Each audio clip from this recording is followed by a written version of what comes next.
뭐 지금 뭐 매장은 다 비싸다, 경매장은 다 싸다, 뭐 이런 식으로 해서.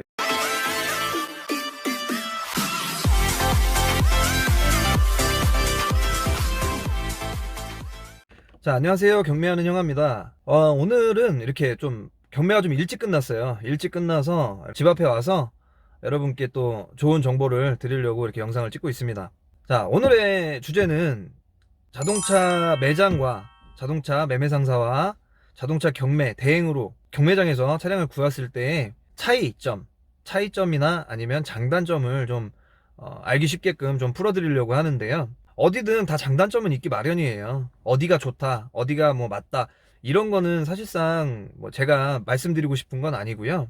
어찌됐든 맥락을 알아야 어떤 게 더 나한테 유리할지를 판단을 해서 내가 이제 구매하는 방법을 생각하고 판단을 하셔서 선택을 하실 수 있다라는 점, 그 점 때문에 일단은 좀 설명을 좀 드리려고 해요. 뭐 지금 뭐 매장은 다 비싸다, 경매장은 다 싸다, 뭐 이런 식으로 해서 유튜브 이제 찍는 이제 유튜버들이나 뭐 여러 이렇게 말들이 많죠. 말들이 많은데, 제가 보는 관점에서 봤을 때는, 둘 다 같은 말이에요. 뭐, 그 부분을 조금 알기 쉽게 좀 풀어드려야 소비자들 입장에서는 내가 맞는 구매 방법은 무엇인가를 또 생각을 또 해보실 수가 있을 것 같아요. 그래서 오늘은 좀 아실 수 있게끔 팩트만 좀 추려서 말씀을 드리도록 해보겠습니다. 일단은 먼저 자동차 매매 상사와 자동차 경매 대행이나 경매장을 이용했을 때 가장 큰 차이점은 두 가지입니다. 두 가지. 첫 번째는 매장 같은 경우는 차량들이 상품화 작업이든 뭐든 내가 살 수 있게끔 딱 비치가 되어 있어요. 내가 돈만 가지고 가면 지금 당장이라도 살 수가 있는 차가 널리고 널렸습니다. 그렇지만 자동차 경매 같은 경우는 내 눈에 맞는 차가 언제 나올지를 몰라요. 그러다 보니까 비교를 하자면, 오프라인 같은 데 가서 내가 물건을 돈을 주고 샀을 때는 분명 소비자가로다가 살 수밖에 없습니다. 유통마진이라던가 여러 가지 이제 마진이 다 포함이 되어 있기 때문에 그렇고요. 그리고 인터넷 쇼핑을 했을 때, 인터넷 쇼핑으로 해서 내가 물건을 구매를 했을 때는 분명히 배달하는 어떤 그런 시간도 필요할 것이며, 그렇게 내가 직접적으로 금방 구매를 할 수가 있고 내가 눈으로 보고서 바로 살 수가 있다라는 점은 자동차 매매 상사가 좋고요. 나는 조금 기다려도 괜찮으니 조금이나마 좀 저렴하게, 시간은 좀 있어도 괜찮다, 난 조금이라도 저렴하게, 아니면 내가 마음에 드는 차량을 구하고 싶다라는 게 차이가 있습니다. 또 하나 차이가 있다는 점은, 매장, 아무래도 허위 매물에 좀 시달리시는 분들이 좀 많이 있으실 거예요. 저한테도 뭐 굉장히 많이 연락이 오시고 하시는데, 자동차 매장 같은 경우는 보통 매장에서 허위 매물을 다루지 경매장에서 허위 매물을 다루진 않아요. 그러다 보니까 경매장 차량들 같은 경우는 허위 매물은 없다라는, 그렇게 보시면 됩니다. 또한 자동차 법원 경매나 요런 차량들하고 또 이제 흡사 비교를 하시는 분들이 있는데, 대기업에서 직접 운영하는 경매장들 같은 경우는 압류, 저당은 없어요. 압류 차량, 저당 차량은 절대 없으니까 그 부분에 있어 갖고는 없다고 보시면 됩니다. 그리고 두 번째 이제 장단점을 또 꼽자면, 자동차 매매 상사 같은 경우에는 차량을 갖고 올 수 있는 루트가 굉장히 많아요. 뭐 일반 사람들한테도 갖고 올 수가 있고, 뭐 신차를 구매하시는 분들이 나오는 중고차도 내가 인맥이 좀 있다면 그렇게 해서 그것도 갖고 올 수가 있고, 또한 경매장에서 갖고 와서 매입을 잡아갖고 상품화 작업을 해서 마진을 붙여서 이렇게 파는 그런 루트도 있습니다. 매매 상사에서 저렴한 가격에 차량을 갖고 와서 내가 요거를 상품화 작업을 해가지고 차량을 판다, 그렇게 될 경우에는 차량 가격이 아무래도 좀 저렴할 수가 있어요. 대신 그 차량을 누가 팔았는지는 모르겠지만 파신 분이면 아무래도 좀 마음이 아프겠죠. 좀 싸게 딜러가 매입을 했기 때문에 파신 분은 좀 싸게 판매한 감은 있을 거예요. 그런 차들 같은 경우는 경매보다 쌀 수가 있어요. 비슷하거나 저렴할 수가 있습니다. 그렇지만 차량 상태는 장담을 못해요. 왜 장담을 못하느냐 하면, 그 차량을 매입을 할 때는 분명히 매입 딜러가 그 차량에 하자가 있거나 뭐가 있기 때문에 그만큼 시세보다는 내려서 매입을 했을 거예요. 그 소비자 입장에서도 여러 군데를 찔러보고서 여러 군데를 물어보고 나서 그 차량을 아마 팔게 됐겠죠. 그러면 자기도 본인도 알아요. 사고가 있던지 아니면 차량 상태가 안 좋던지 뭐가 안 좋던지를 알기 때문에 그거를 인정하고 수긍하고서 팔았을 거라고요. 그러면 그 차량을 갖고 와갖고 딜러 입장에서는 요것저것 수리를 할 수도 있을 거고, 수리를 안 하고 최소한의 금액을 들여서 상품화 작업을 해놓고서 팔 수도 있어요. 그렇기 때문에 차량 상태는 그 매입한 딜러밖에 모른다는 단점이 있어요. 그 모르는 차량을 갖고 와서 깨끗하게 해놓고서 팔면 그 다음 소비자는 그 차량의 내막을 모릅니다. 그런 게 어쩌면은 경매랑 비교를 했을 때 단점이 될 수가 있어요. 왜 그러냐면 경매는 비록 상품화 작업은 되어 있진 않아도 경매 나오기 직전까지 운행했던 차들이 보통 대부분이에요. 세차도 안 하고 타고 다니던 차량 그대로가 나오기 때문에 경매 대행을 해서 차량을 구하시는 분들은 그 현재 상태를 알고서 구매를 하실 수가 있어요. 그렇게 되면 좋은 점이 뭐냐 하면 어쨌든 그 매입 딜러도 분명히 수리를 해서 뭔가를 상품화 작업을 만들었을 테고, 경매장에서 차량을 받을 때도 그 차량이 비록 상품화 작업이 안 되어 있고 원래 상태 그대로겠지만 내가 돈 주고서 하면 돼요. 고칠 게 있다 그러면 당연히 고쳐서 타는 게 맞는 거예요. 고칠 게 있어서 내가 얼마를 들어가는지 수리비라던가 내가 이 차량을 얼마에 받아가지고 수리비를 플러스해서 수리를 하고 좋게 가꿔서 내가 가져가느냐에 맞춰서 수리비까지 차량 낙찰되는 금액에 포함을 시켜버리면 됩니다. 내가 수리비까지 포함한 금액으로다가 내가 가져갈 수가 있게 돼요. 상품화 작업하는 비용도 아끼시려고 하시는 분들이 있어요. 저 같아서도 차를 살 때 상품화 작업 비용이 안 들어가면 당연히 뭐 더 돈 들어갈 게 없으니까 좋겠지만, 그 좋은 부분에 비례했을 때 낙찰 가격은 그 상품화 작업 비용 정도는 더 올라갑니다. 그거는 거의 경매장에서 불변의 법칙이에요. 수리할 게 있고 안 좋으면 그만큼 감가를 보고 나서 가져갈 수밖에 없고요. 그러다 보니까 그냥 똑같다고 보시면 됩니다. 상품화 작업을 해서 이 가격이나 안 해서 이 가격이나 어차피 많은 차이는 없다고 보시면 돼요. 매장차하고 경매장에서 구하는 차량은 알고서 사느냐, 아니면 누군가가 갖고 온 차량을 내가 모르고서 내막을 모르고 사느냐, 그런 차이도 있어요. 그런 차이가 있고요.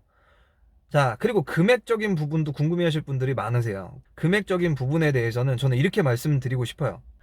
이거를 얘기하기 전에 시작가에 대해서 먼저 얘기를 해야지 이 얘기가 될 것 같아요. 뭐냐면 경매장에 나오는 차량들은 시작가를 누가 정하느냐를 많이 물어보세요. 두 가지예요. 이거는 뭐냐면 이 차량을 경매장에서도 매입을 합니다. 매입 딜러처럼 경매장에서도 매입을 해서 갖고 와서 차량을 갖다가 수리를 하고 그러진 않아요. 있는 그대로 해서 경매장에 내놔요. 경매장에 내놓게 되면 그거는 자사차라고 합니다. 자사차. 경매장에서 어찌됐든 간에 차를 매입을 해갖고 경매장 이름으로다 돌려놓고서 자기 경매장에서 파는 거예요. 그러면 그 시작가는 경매장 측에서 시작가를 설정을 할 수가 있어요. 두 번째, 그 차 주인이 경매장이 아닌 이상은 주인이 따로 있습니다. 법인이 됐든 리스 회사가 됐든 렌트 회사가 됐든 일반 개인 차량이 됐든 주인이 따로 있어요. 주인이 따로 있는 차량을 출품을 할 때는 경매장하고 무관합니다. 그 차 주가 내가 얼마를 받겠다라는 금액을 자기가 써서 내야 돼요.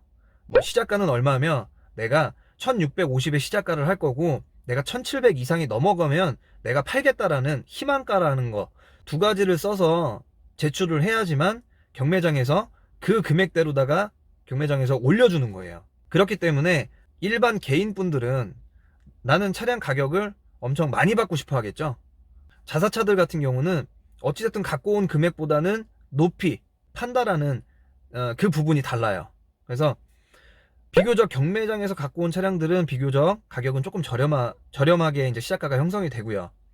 일반 차량 소유자가 있는 차량들 같은 경우는 아무래도 경매장 시작가보다는 좀 높게 형성이 됩니다. 왜냐하면 저 같아서라도 단돈 10만 원을 더 받고 싶거든요. 그러면 금액은 조금 더 업해서 시작가를 놓을 수밖에 없어요.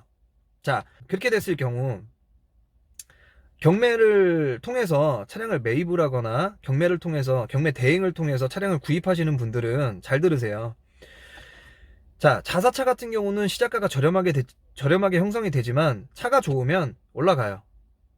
또한 개인 차량이라고 할지어도 차량 상태가 안 좋거나 비싸게 내가 비싸게 좀 차량을 팔고 싶다라는 어떤 욕심이 가미가 되면 차량은 유찰될 확률이 굉장히 큽니다. 이 기준대는 어디서 잡냐 하면 보통 소매로 중고차를 팔았을 때 그 시세를 보고서 그 시세에 맞춰서 뭐 몇 프로 내지는 이 시세에 맞춰서 팔려고 하니까 이 정도에 맞춰서 내가 받아서 상품화 작업해서 요 정도의 마진을 보겠다, 뭐 그런 부분에 있어 가지고 차량 낙찰 가격이 형성이 되는 거예요.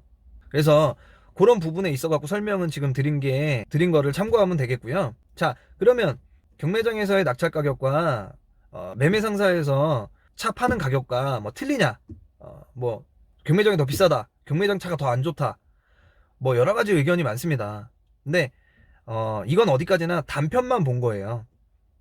제가 이제 어떤 유튜버가 이제 올린 영상을 좀 봤는데, 어디 엘사라 뭐 어디 뭐 롯데 경매장이라고 해서 굉장히 안 좋은 차를 갖다가 그냥 경매장을 아예 그냥 깔려고 작정을 하고 그렇게 영상을 찍으셨더라고요. 제가 봤을 때는 FF, 보통 경매장 평가점에서 FF라는 등급은 가장 안 좋은 등급이에요. 어디 가나 F라는 등급은 제일 안 좋은 평가점이에요. 그래서 FF 등급이라는 차량이나 아니면 뭐 침수차 같은 그런 안 좋은 차량을 이렇게 리뷰를 남기셨더라고요. 근데 이거는 아니에요. 제가 100% 아니라고 말씀을 드릴 수가 있어요. 왜냐하면 경매장에서는 500km짜리, 1000km짜리, 뭐 10,000km짜리 신차급 차량도 굉장히 많이 나옵니다. 근데 한 가지 단편의 외로 이 차량은 경매장 차량이 이렇습니다 하고서 안 좋은 차량을 찍어서 올렸기 때문에 안 좋은 이미지가 형성이 된 거예요. 절대 그렇지 않아요. 절대 그렇지 않고, 경매장에서 이제 안 좋은 차량 같은 경우면 사실상 뭐 그 다음날도 출품되는 차량도 많고 다음날도 출품되는 차량도 많고 많은데, 굳이 안 좋은 차를 갖다가 내가 고객님한테 해줘서 저도 욕먹고 고객님도 안 좋고 그렇게 할 필요가 전혀 없어요. 왜 그렇게 해요? 그렇게 할 필요 없습니다. 오히려 단돈 10만원이든 20만원이든 30만원이든 저렴하게 받게끔 해드려야 저도 유튜브를, 영상을 찍는 재미라도 있어요. 그래야지만 또 유튜브를 보면서 이 사람은 이렇게 해서 좀 잘 받아주는구나, 이렇게 해서 점검도 잘 해주는구나, 이런 식으로다가 평가가 내려져야 어떤 뭐 소개권도 들어올 수가 있는 거고 다시 저를 찾아줄 수 있는 어떤 맥락이 될 텐데, 그렇게 하지 않는 이상은 권해드릴 이유는 없다고 얘기를 드리고 싶어요. 서두가 길었습니다. 자, 서두가 길었는데 어쨌든 낙찰되는 가격은 제가 볼 때는 어떤 것들은 경매장에 더 비싼 차량들도 있어요. 왜냐하면 예를 들어서 매장에도 없는 차량들이 경매장에 나왔다. 그러면 원하시는 소비자들은 많을 테고, 그러면 매장에서도 비싸게 형성이 될 거예요. 그러면 매장에서도 구할 수 없는 차가 경매장에 나왔다고 해서 엄청나게 싸다, 뭐 매장보단 싸겠지. 오산이에요, 오산. 그거는 매장에서도 없는 차량들 같은 경우는 찾다 없어서 경매장까지 넘어오시는 분들이 많아요. 그러면 어떻게 되겠어요? 생각을 해보세요, 여러분. 내가 원하는 차, 구하는 차가 없어. 아무리 찾아도 없어. 근데 경매장에 나왔대. 나는 시세가 이만큼인데 나 경매장이라고 해도 나는 이 차를 원하고 나는 갖고 싶으니까 시세까지 볼 거야 라고 하시는 분 없을까요, 과연? 100% 있어요. 100% 있다 보니까 그런 차들은 시세만큼 내지는 시세보다 올라갈 수도 있습니다. 그만큼 차가 없으니까. 그러면 자, 보십시오. 자동차 매장하고 경매장하고 그렇게 되면은 경매장이 더 비싼 격이 되는 거예요. 어쩔 수가 없어요. 그렇지 않겠어요? 그런데 반대로 놓고 봐요. 이제 뒤집어서 놓고 봅시다. 매장을 가도 엄청나게 널렸어요, 차가. 경매장에서도 엄청나게 많이 나와요. 그건 뭐냐?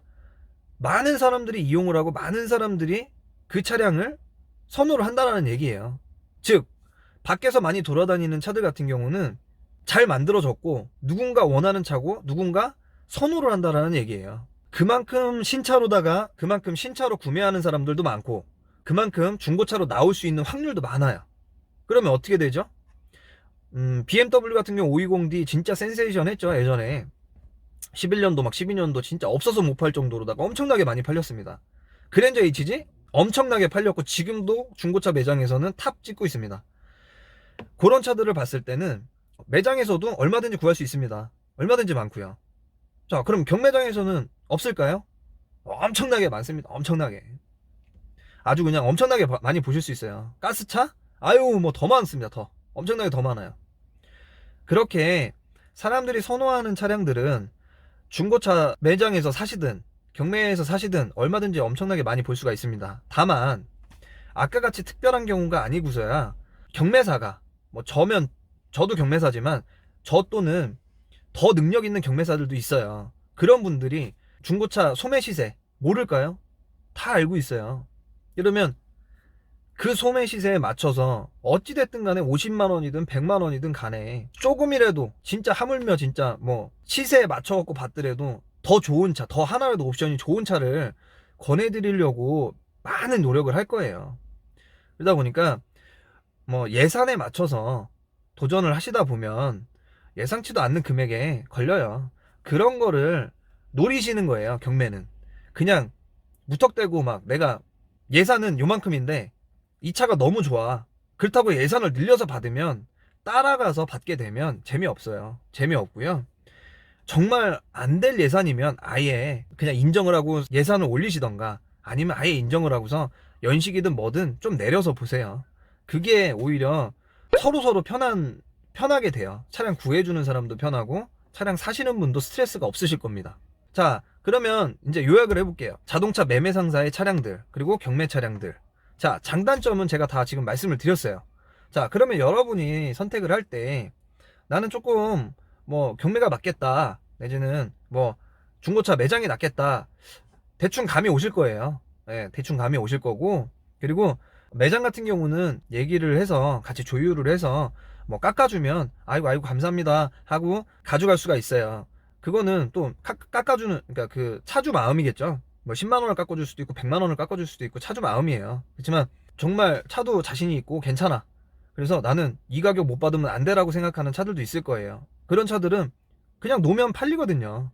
근데 굳이나 내가 손해보면서까지 뭐 50만 원 100만 원을 빼주면서까지 내가 팔 수가 없을 겁니다. 이거는 뭐 제가 장담 드려요. 그렇게는 절대 어떤 딜러도 안 해줄 거예요. 왜냐, 내가 차를 갖고 온 금액이 있고 내가 마진을 보려고 하는 금액을 정확하게 판단을 해서 올려놨기 때문에 그래요. 그렇고, 자, 거기에 맞춰서 경매를 보면, 경매 같은 경우는 시작가라는 게 있고 아무도 모르는 물음표 히든카드라고 할게요. 낙찰 가격이 있어요. 이 낙찰 가격은 언제든지 변동이 될 수가 있습니다. 예를 들어서 경매장 시세가 뭐 매일 보면은 1700에서 왔다 갔다 해. 1700 정도를 보시라고 얘기를 드려요. 그런데 그날따라 경매장 상황 내지는 그날따라 뭐 어떤 뭐 특정 차, 우리가 보려고 하는 차들이 보는 사람이 없어요. 그러면 그 차 어떻게 될까요? 만약에 뭐 1500만 원 시작인데 보통 평균적으로 1700만 원에 형성이 되어 있어. 그러면 어떻게 될까요? 잘 구하면은 1550은 안 되겠어요? 1560은 안 될까요? 그런 거를 노리시는 거예요. 그런 거를. 그래서 경매는 어디까지나 타이밍이라고도 많이들 이제 경매 대행하시는 분들 사이에서는 경매는 타이밍이라고 많이들 얘기도 하고 하는 이유가 다 그런 이유에서 그렇게 타이밍이라고 얘기하는 거고요. 그리고 한편으로는 경매가 비싸다고 그렇게 얘기하시는 분들은 아마 본인이 비싸게 받았거나 아니면 낙찰가만 봤을 때 이 차가 비싸구나 라고 생각하시는 분들이 거의 대부분이실 겁니다. 그래서 뭐 차량에 대해서 등급이나 키로수나 연식이나 옵션 등등에 따라서 분명한 차이는 있어요. 아무렴 똑같은 등급에 똑같은 연식에 똑같은 옵션을 갖고 있더라고 하더라도 차량 상태가 좌지우지가 돼요. 똑같은 차량을 놓고 봤을 때 100만원 차이가 난다고 가정을 해봅시다. 매장을 가서 차를 봤는데 100만원 차이가 나요. 근데 어떤 거는 시트가 이렇게 막 주름도 가 있고 뭐 실내 내장재도 별로 안 좋아. 근데 어쨌든 동급 차량이야. 근데 어떤 거는 와 막 시트가 관리를 엄청 잘해가지고 막 엄청 막 삐까뻔쩍하고 정말 어디 하나 해진 데 없고 막 이래. 그러면 어떤 거 사시겠어요? 여러분 어떤 거 사실까요? 중고차는 어느 정도 시세는 있지 얼마다라는, 신차 가격처럼 얼마입니다라는 금액이 없어요. 그래서 비싸다고 생각하시는 분이 있을 거고 이 정도면은 싸다고 생각하시는 분이 있어요. 그런 것들이 보통 되게 많이 작용이 돼요. 많은 분들이 비싸다, 경매차는 싸다, 난 잘 구했다, 근데 나는 뭐 내가 봤을 때는 경매차 별로 메리트 없다, 여러 가지 의견이 나오는 이유가 그겁니다. 그래서 오늘 지금 영상을 찍은 이유는 장단점이 모두 있어요. 그렇지만 어떤 맥락으로 해서 어떤 차량이 나왔을 때 잘 해줄 수 있는 어떤 경매를 대행하고 어느 정도 좀 약간 능력이 있고 하시는 분들을 선택을 해서 경매로 갈 것인지, 아니면 나는 경매 대행도 못 믿겠다, 경매 차도 못 믿겠다, 그러면 매장을 가시는 게 현명한 방법이 될 수가 있습니다. 자, 오늘은 주저리 막 얘기를 많이 했는데요. 뭐 제가 말하는 설명이 어려웠던 분들은 어려울 수도 있고, 제가 말하는 어떤 설명들이 금방 알아들으신 분들도 있을 거라고 봅니다. 어쨌든 동전도 양면이 있듯이, 뭐 경매라고 해서 무조건 다 싸고, 뭐 매장이라고 해서 무조건 다 비싸고 그런 건 아니니까 그런 편견은 버리시고요.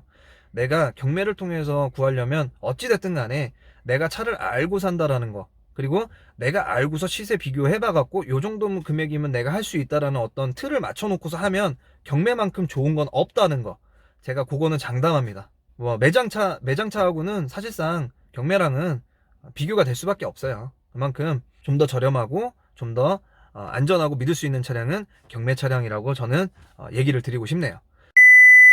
자, 오늘은 많은 얘기를 이제 했는데요. 제가 이제 유튜브를 한 지가 얼마 안 돼서 여러분하고 이제 소통도 많이 안 되고 그래요. 근데 혹시라도 궁금사항 아니면 어떤 컨텐츠라든지, 경매하는 영화님 이런 거는 어떤가요? 이런 것 좀 주제로 좀 다뤄주세요 라든지, 이런 거를 좀 해주시면 안 되는 게 어딨어요. 저는 어쨌든 그 구독자님들이 원하시는 거, 뭐 궁금하신 부분이 있다면 제가 뭐 두 발로 어떻게 해서든 뛰어갖고, 제가 모르는 거 있으면 제가 이렇게 어떻게든 알아서라도 확실한 정보를 좀 드리도록 노력을 하겠습니다.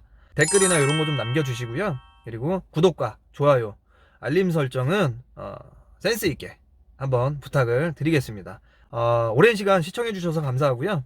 오늘 영상은 여기서 마치도록 하겠습니다. 좋은 하루 보내시고요. 즐거운 저녁 되시기 바랍니다. 감사합니다.